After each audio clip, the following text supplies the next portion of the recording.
미국은 한국 방 산업이 커지는 것을 허락 안 합니다. 항상 고객으로 남길 바라지. 그래야 자국 방산업이 커지고 국력을 이용한 리더 국가가 되기 때문이죠. 미국에게 이용당하지 않으려면 힘들어도 우리 스스로 무기를 만들어 무기 독립을 해내야 미국의 농간에서 벗어납니다.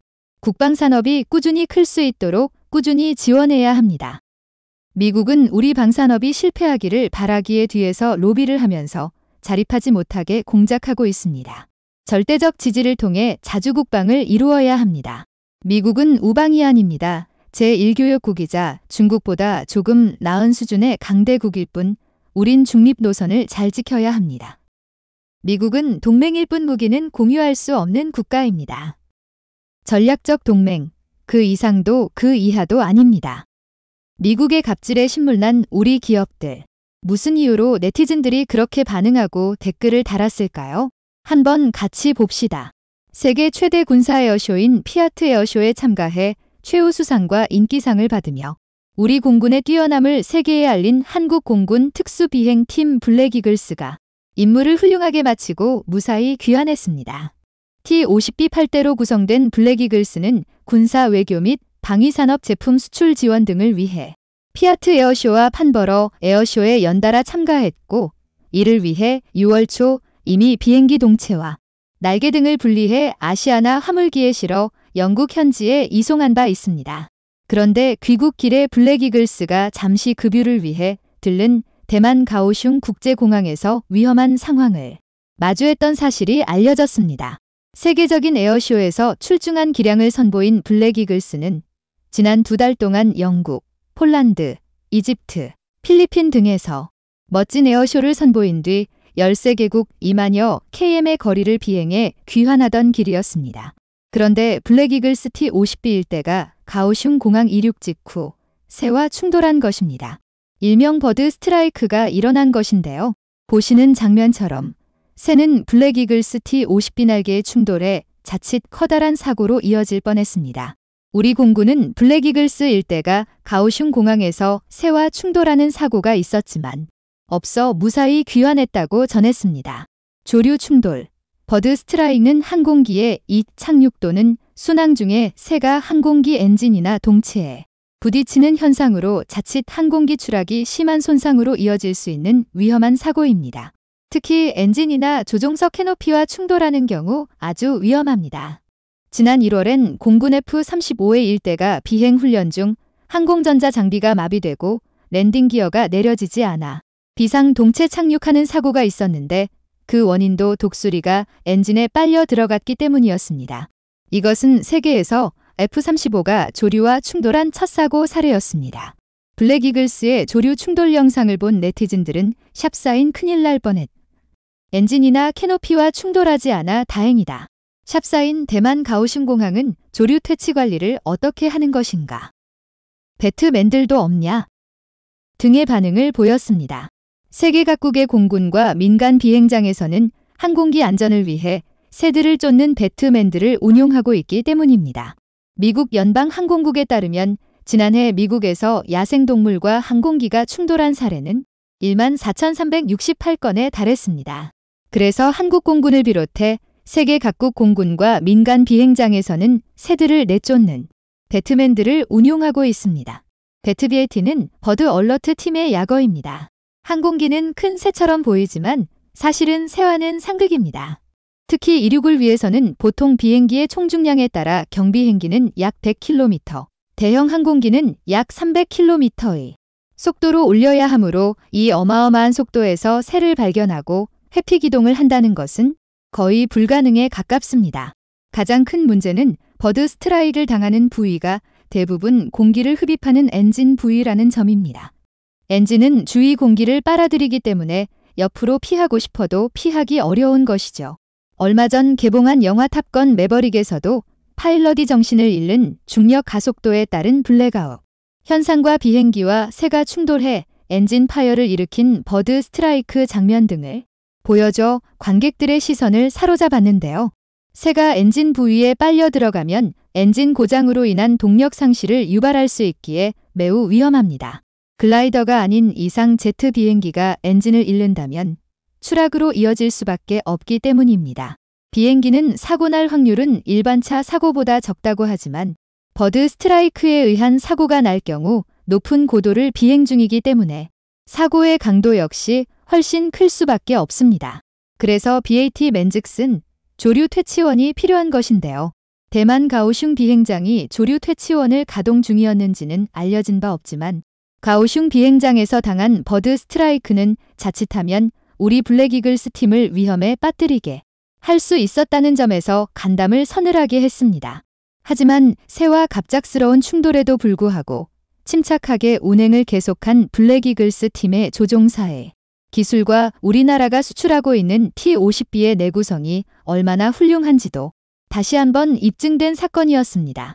이런 우수한 내구성과 성능 때문에 2005년부터 한국 공군에 배치된 T-50 고등훈련기는 최근 해외로부터 잇단 러브콜을 받고 있습니다. 이미 인도네시아와 이라크, 태국, 필리핀 등에 수출되었고 특히 이라크와는 4,260억 원 규모의 T-50IQ 정비와 군수지원 계약까지 체결한 바 있습니다. 무기 산업은 무기 도입비보다 운영유지비가 더 비쌉니다. 그래서 한 번 무기를 수출하면 운영유지 기업의 판로까지 확대되며 이들 중소기업자에게 최소 30년간 안정적인 수익권을 보장합니다. T-50 항공기뿐 아니라 최근 한국산 무기와 방위산업 제품들에 대한 주문이 밀려들어 한국은 이제 세계 4위의 방산 수출국이 되어 있습니다.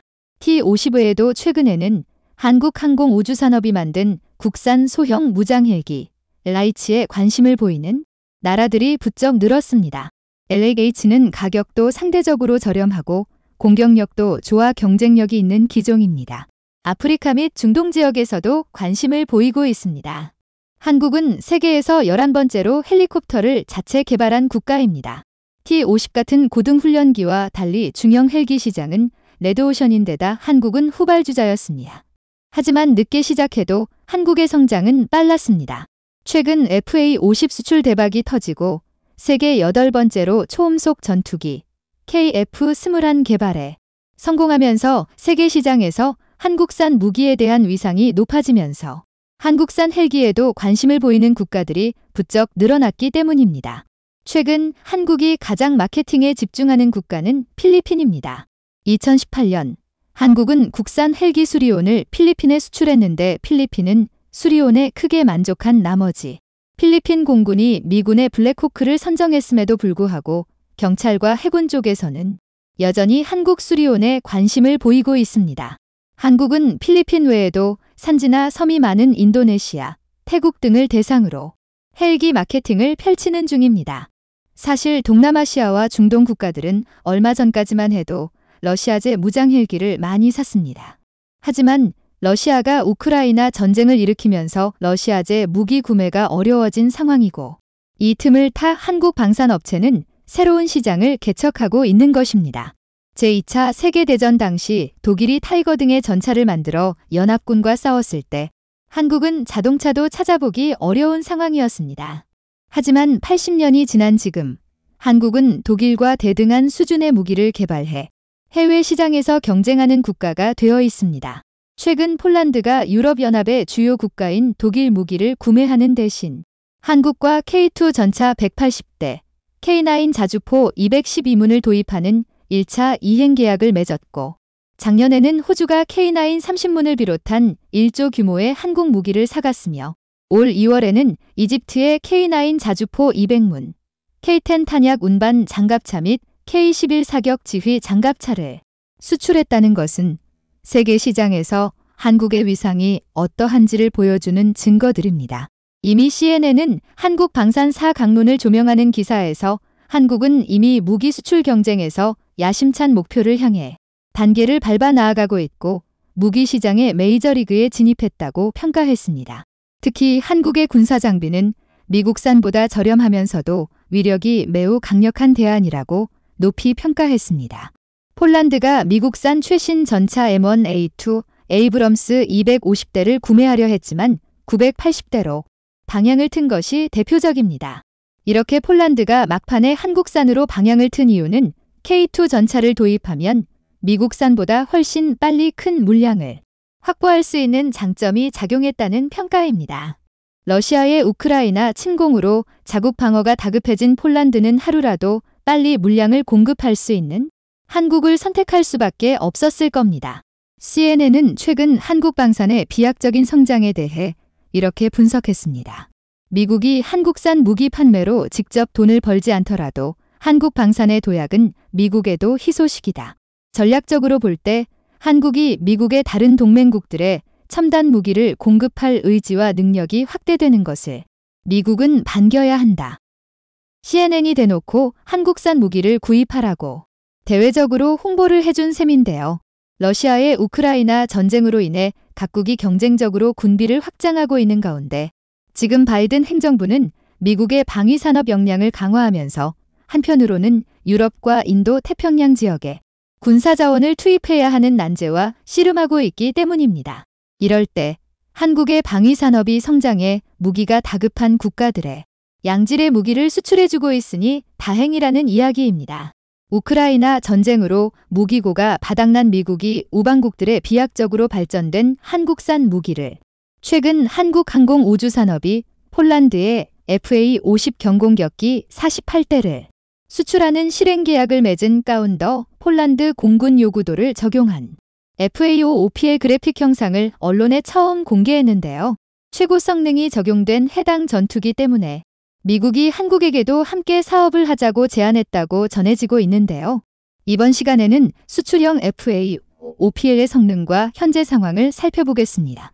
폴란드 공군의 요구도를 반영해 KI가 납품할 FA-5OPL 형상은 현존하는 최고 사양의 FA-50 성능 개량 형상이 될 것으로 보이는데요. KI 측은 공중급유 기능을 통한 항속거리 증대, 능동 위상 배열 ASA 레이더, 공대지 공대공 무장 업그레이드 등을 통해 전반적인 기능을 한 차원 높인 것이라고 밝혔습니다. KI 측은 FA-5OPL은 경공격기, 특수전술 및 전투 임무 등 다양한 임무 작전이 가능할 뿐 아니라 F-16과 호환성이 높고 F-35와 같은 5세대 전투기의 교육 훈련에도 최적화됐다며 앞으로 향후 폴란드 공군의 전투 조종사 양성과 전력 증강에 기여하는 핵심 기조로 활약이 기대된다고 설명했습니다. 모두 30억 달러, 4조 1천억 원 규모의 이번 계약으로 KI는 지난 2011년 T-50 수출을 시작한 이래 사상 최대 규모 계약과 첫 유럽 시장 진출 기록을 세우게 됐습니다. 계약에 따라 KI는 FA-50 12대를 2023년 말까지 우선 납품하고 나머지 36대는 2025년 하반기부터 순차적으로 납품할 예정인데요. KI는 이번 계약을 계기로 폴란드 내 물류 허브를 짓고 유럽의 4, 5세대 전투기 조종사 훈련 소요를 충당하기 위한 국제비행훈련학교 운영도 단계적으로 추진할 계획이라고 밝혔습니다. 물류 허브 설립을 위해 KI와 폴란드 정부는 현지 업체가 참여하는 공동실무단을 구성해 시장 조사를 진행할 예정인데요. KAI가 지닌 기술 및 후속 지원 역량과 현지 업체의 제조 능력이 합쳐지면 새로운 형태의 협력 모델로 자리 잡을 것으로 전망되고 있습니다. 물류 허브가 설립되면 FA-5OPL 운영 효율성 및 가동률 향상은 물론 현지 항공산업 성장, 일자리 창출 등 폴란드 경제 활성화에도 기여할 것으로 기대되는데요. KI는 폴란드 현지에 국제비행훈련학교 설립을 위한 양국 간 협의체를 만들어 폴란드 공군 조종사는 물론 유럽 전체 조종사 양성에도 기여하겠다는 입장을 밝혔습니다. 이를 통해 KI는 상호 협력을 통해 폴란드를 FA-50 수출을 위한 거점으로 삼아 유럽 전역으로 판로를 넓혀갈 계획인데요. 이에 대해 안제이 두다 폴란드 대통령은 이번 계약은 6월 마드리드 북대서양 조약기구 정상회의에서 대한민국 대통령과의 만남 이후 양국의 깊은 신뢰를 바탕으로 단기간에 성공적으로 이루어질 수 있었다며 향후 폴란드에서의 공동 협력을 뛰어넘어 유럽 시장 진출에도 함께 할 수 있기를 희망한다고 밝혔습니다. KI 측은 폴란드와 오래도록 지속 발전할 수 있는 폴란드 수출을 발판 삼아 유럽, 아프리카, 중동, 중남미를 비롯한 안제이 두다 폴란드 대통령, 마리우시 부와슈차크 부총리 겸 국방부 장관 등 폴란드 고위 공무원과 KI 주 폴란드 대사, 방위사업청장 등이 참여했는데요. 계약에 따라 KI는 FA50 12대를 2023년 말까지 우선 납품하고 나머지 36대는 2025년 하반기부터 순차적으로 납품할 예정입니다. 폴란드 공군의 요구도를 반영해 KI가 납품할 FA5OPL 형상은 현존하는 최고 사양의 FA50 성능 개량 형상이 될 전망인데요. 한동안 수출 실적이 주춤했던 국산 FA50 경공격기가 새롭게 비상할 조짐을 보이는 것입니다. 지난달 폴란드와 3조 원 규모의 FA50 48대 공급 계약을 체결하면서 소형 전투기 도입을 원하는 국가를 중심으로 한국산 전투기 FA50에 대한 관심이 높아지고 있는데요. 제작사인 한국항공우주산업은 폴란드에 공급할 FA50 블록 20형 성능 확보에 고심하는 모양새로 폴란드의 요구사항이 반영되는 블록 20형은 향후 수출 시장에서 기존 FA50을 대체하는 KI의 핵심 제품이 될 가능성이 높은 상황입니다. 일각에서는 FA50의 효과적인 수출을 위해서는 기술 독립이 필요하다고 지적했는데요. 능동 위상 배열 SA 레이더를 비롯한 주요 전자장비를 국산화한 KF-21의 사례를 적용, 수출 제약 사항을 극복하고 폴란드가 도입할 FA50 블록 20형의 핵심은 SA 레이더인데요. 기존에 장착된 이스라엘 내려 ELM 2032는 탐지거리가 100km에 달했습니다. 하지만 신뢰성이 높고 가벼우며 전자전에 강하고 탐지 성능도 우수한 SA 레이더의 장점이 두드러지면서 전투기를 신규 구매하는 국가는 ASA 레이더 탑재를 요구하고 있는데요. FA50도 마찬가지입니다. 폴란드는 물론 구매 가능성이 꾸준히 제기됐던 말레이시아 등도 ASA 레이더를 희망하는 것으로 알려졌는데요. 말레이시아를 비롯한 이슬람 국가에는 이스라엘산 장비를 판매할 수 없다는 점도 ELM 2032 레이더 교체의 필요성을 더하게 되었습니다. 레이더를 교체하면 공대 공미사일과 관련 전자장비도 바뀌는데요. 기존과는 다른 기종이 탄생하는 셈입니다. 현재 FA50에 탑재할 SA 레이더 기종은 확정되지 않았는데요. 이쯤에서 미국이 레이더를 미국산으로 교체하고 함께 사업하자고 제안할 수 있다는 점이었습니다. 다만 방위산업계와 항공우주 전문가들은 두 가지 방안을 거론하고 있는데요. 우선 미국산 레이더를 탑재하는 방안입니다. 레이시온과 노스럽 그러머는 FA50과 유사한 경전투기에 쓸 수 있는 SA 레이더를 제안하고 있는데요. 이 SA 레이더에 AM9X 공대 공미사일을 통합하면 폴란드나 말레이시아 등의 요구사항을 충족할 수 있다는 평가가 나옵니다. 이에 대해 전문가들은 미국산 레이더에 KI의 지분을 늘리지 못하고 여전히 미국에 귀속되는 구조라고 우려했는데요. FA50 수출 과정에서 미국 정부 승인이 변수가 되는 것도 걸림돌이라는 평가였습니다. 미국의 수출 승인 과정이 추가되면 협상 기간이 늘어나게 되는데요. 미국이 SA 레이더나 AM9X 미사일 수출 승인을 늦추면 국제 공개 경쟁 입찰에서 FA50의 경쟁력은 약해질 수밖에 없기 때문입니다. 스웨덴 사부 그리펜이 대표적 사례였는데요. 위키리크스가 폭로한 2008년 7월 작성된 미 외교 전문에 따르면 당시 노르웨이 차세대 전투기 사업에 참여한 사부는 그리펜에 탑재할 레이시온 SA 레이더의 수출 승인을 미국에 요청했는데요. 로키드 마틴 F-35A의 노르웨이 판매를 시도하던 주노르웨이 미국 대사관은 노르웨이 정부가 기종을 결정할 2008년 12월까지 사부에 대한 ASA 레이더 수출 승인을 늦춰줄 것을 본국에 요청했고 그 결과 노르웨이는 F-35A 도입을 결정했습니다. 이런 문제점에 따른 대안이 국내 개발이었는데요. 국방과학연구소와 하나시스템은 KF-21 탑재 SA 레이더를 개발 중으로 이를 소형화하면 FA50에 탑재할 수 있다는 것이었습니다. 이는 상시적인 소프트웨어 업데이트와 성능 개량을 제때 저렴하게 진행하는 것도 가능하며 도입비와 운영 유지비가 저렴해지는 셈입니다. 미국이 AM9X 수출을 승인하지 않는다면 유럽산 무장을 국산 SA 레이더에 통합할 수 있는데요.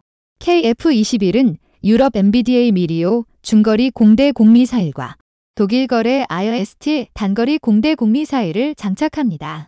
폴란드가 독일과의 관계 때문에 FA50 블록 20형에 IRST를 장착하는 방안을 거부했지만 유럽에는 다른 공대공 무장도 존재하는데요. 이를 통해 미국 정부의 수출 승인에 따른 제약에서 벗어날 수 있게 됩니다. 또한 국산 SA 레이더의 탑재와 더불어 항공 무장 국산화도 거론됩니다. 이를 통해 더 이상 미국의 눈치를 보지 말고 단독 수출에 나설 수 있도록 준비하자는 의견이었는데요. 세계 주요 항공 우주산 업체는 전투기에 탑재하는 무장도 함께 만들고 있습니다.